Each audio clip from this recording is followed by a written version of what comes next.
আর BJP এমন করছে যেন আমরা জন্মের পর থেকে ঈদের ছুটি 10 দিন করে উপভোগ করতাম। আমাদের ভাগ্যে ঈদের 2 দিন ছুটি কোনোদিন ছিল না, এইবারই প্রথম হতো। এটা বলে রাখছি, এইবারই প্রথম হতো। তৃণমূলকে আমরা বারবার বলে এসেছিলাম ঈদের 5 দিন ছুটি। এবারে বকরা ঈদ অর্থাৎ ঈদুল আজহার 2 দিন ছুটি দিয়েছিল, এইবারই প্রথম শুরু করেছিল। ভাগ্যে সেটাও আমরা পেলাম না। তবে একটা কথা বলবো, শুনেন, এরা চাইছে মুসলমানদেরকে জব্দ করতে। মুসলমানদেরকে জব্দ করতে গিয়ে হিন্দু ভাইরা বেশি জব্দে পড়ে যাচ্ছে। যেমন বিভিন্ন অভিযোগ আছে, কারো জমি জায়গা জবরদস্তি দখল করে নিয়েছে। পাট্টা পেয়েছিল বাম সরকারের আমলে, তৃণমূল এসে সেগুলোকে দখল করে নিয়েছে, উদ্ধার সেটা করতে হবে। একজনের ভাই হসপিটালে, সুমিত বাছাল সম্ভবত সেটির নাম, হসপিটালে ছিল, আর্জি করে ভর্তি ছিল, সকাল থেকে তাকে পাওয়া যাচ্ছে না।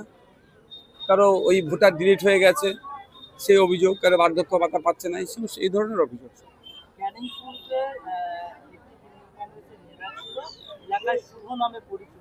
তার নামে একাধিক অভিযোগ রয়েছে, গরুবাছুর লুট করা থেকে বাড়ি ঘর ভ্রমণ। এখনো পর্যন্ত আপনারা 21-এর নির্বাচনের পরে যে তাণ্ডব চলেছে ক্যানিং পূর্বে, তার যারা তাণ্ডব চালিয়েছে, অন অফ দেম হচ্ছে ওই শুভ নবনা, মানে সমস্ত রেডি হচ্ছে তথ্য, জেলের ভাত খাওয়াবো, সূর্যের মুখকে দেখতে দেবো না, যা অন্যায় করেছে।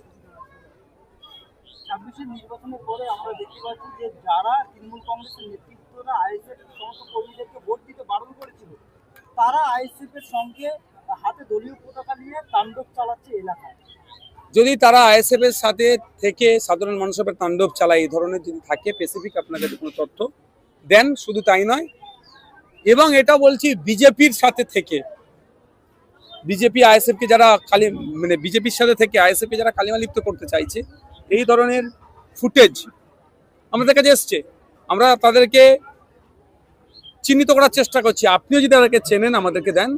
অলরেডি ক্যানিং পূর্বের আমরা 3 জন লিডারকে আমরা বহিষ্কার করেছি, দল থেকে শোকজ করেছি, শোকজের সঠিক জবাব দিতে পারিনি, তাদেরকে বহিষ্কার করতে চলেছি। এর আগে হাওড়া জেলার এক নেতাকে বহিষ্কার করে দিয়েছি। আপনাদের কাছে যদি এই ধরনের কোনো তথ্য থেকে থাকে, দুটো কথাই, যারা অন্যায় করেছে এখন আইএসএফ সাথে আবার অন্যায় করছে, তাদের স্পেসিফিক ডিটেলস আমাদেরকে দেন। আর যারা এই 4 তারিখের পরে নোংরামি করেছে, তাদেরও ডিটেলস আমাদেরকে দেন। যারা তৃণমূলের নেতারা এই মুহূর্তে পলাতক রয়েছে এলাকা থেকে, প্রথমত যেটা খবর পাচ্ছি, তারা বিজেপির সঙ্গে হাত মিলে নাকি এলাকায় থেকে আবার আইএসএফ কর্মীদেরকে সে সময় কথা বলবে। সামনে কুরবানি নিয়ে যে আমি তো বলবো, আইনের বাইরে কাউকে যেতে কোনোদিন বলেছি? আইনের বাইরে আমি যেতে বলিনি কোনোদিন, আমি বলতে পারবো না। আইনের মোতাবেক চলতে হবে। তবে হেভি সংখ্যার মানুষ, মুসলিম সমাজের মানুষ এবারে গরু জবাইকে বয়কট করেছে, সেটাকেও আমি না বলতে পারবো না। অর্থাৎ সেটাকে আমি যেমন বিরোধিতা করছি না, গরু জবাই কেন বয়কট করেছে, আর আইন যেটা হচ্ছে আইনের আমি বিরোধিতা করতে পারবো না। সুতরাং যারা গরু জবাইকে বয়কট করেছে তাদের দিক থেকে তারা ঠিক কাজ করেছে, আর সাথে বলবো আইনকে মান্যতা দিয়েছে। হ্যাঁ, এই আইনকে চ্যালেঞ্জ করে আগামী দিনে কোর্টে যাওয়া যেতে পারে।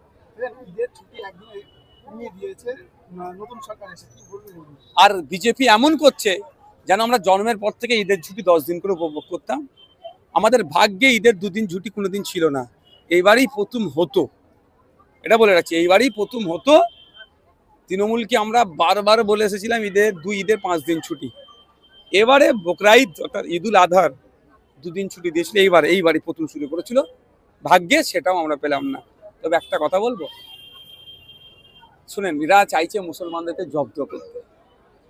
মুসলমানদেরকে জব্দ করতে গিয়ে হিন্দু ভাইরা বেশি জব্দে পড়ে যাচ্ছে। যেমন গরুটা করতে গিয়ে জব্দ করেছে। আচ্ছা, 100 জন সরকারি কর্মচারীর মধ্যে মুসলিম কজন আছে? একজনও খুঁজে পাওয়া দুষ্কর। তাহলে 2 দিন যদি ছুটি পেত, তাহলে 2 দিন হিন্দু সমাজের 99% যারা সরকারি কর্মচারী পরিবার পরিজনকে নিয়ে একটু আনন্দে থাকতে পারতো। হ্যাঁ, মুসলিম সমাজের ঈদের দিনে আগের দিনে গাওয়া, ঈদ করে আবার বেরিয়ে চলে আসতে হবে, দূর দূরান্তে যারা আছে কষ্ট হবে স্বাভাবিক। আরে সংখ্যালঘু তো সারা পৃথিবী জুড়ে দেখুন সংখ্যালঘুদের উপর দমন পীড়ন চলছে। সে মমতা ব্যানার্জির আমলেও হয়েছে, এই আমলেও হবে। এটা আমরা একটু বেশি করছে। তবে সেই মুসলমানদেরকে জব্দ করতে গিয়ে আবার 99% হিন্দু ভাইদের ছুটিটা কেটে নিল। নির্বাচন হচ্ছে, সেখানকার বলেছিল যে বিজেপির কাছে মাথা নত করবে না, অথচ বিজেপির কাছে আর কি সমর্থন চাইছেন? আমি তো অনেক আগে বলেছি 4-5-এ থাকবে, ওই জন্য তৃণমূল হয়তো বুঝিয়ে পড়িয়ে ওকে সরিয়ে দিয়েছে, প্রমাণ আজকে হয়েছে।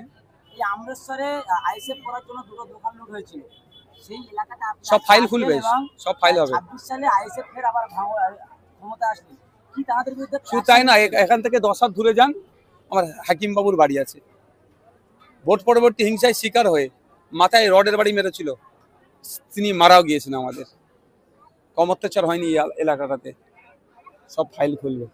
এখনো সেই নেতারা এলাকাতে ঘুরে বেড়াচ্ছে, আইএসএফ এর কোনো স্টেপ নিচ্ছে না? আইসার কি মারবো নাকি, তাকে কি মারবে, এরকম কোনোদিন এই সংস্কৃতি আমরা বিশ্বাসী? আইনের মাধ্যমে করবো। বুঝলেন? এবার রাজ্য সরকার এবার আইন করেছেন যে প্রতিটা মাদ্রাসায় এবারে জাতীয় সঙ্গীত বাদ দিয়ে এখন বন্দে মাতরম। না, জাতীয় সঙ্গীত বাদ দিয়ে এটা না মনে হয়, জাতীয় সঙ্গীত সাথে সাথে, তখন এটা নিয়ে আমি গত কয়েকদিন আগেও বলেছি, এখনো বলছি, সুপ্রিম কোর্টে যেই বন্দে মাতরম গায়া নিয়ে অলরেডি মামলা হয়েছিল, আলোচনা হয়েছিল, সুপ্রিম কোর্টের একদম নির্দেশ, যে নির্দেশ, এবং সাথে সাথে এটাও বলি আপনাদের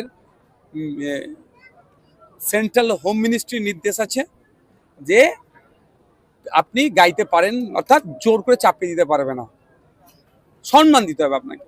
এবং এটাও বলি যে আপনার ঠিক মনে আসছে না, আমি এটাকে জাস্ট ছেড়ে রাখছি এখন, আপনি জোর করে চাপিয়ে দিতে পারবেন না, কারণ ইচ্ছায় গাইবে কিন্তু অপমান করতে পারবেন না।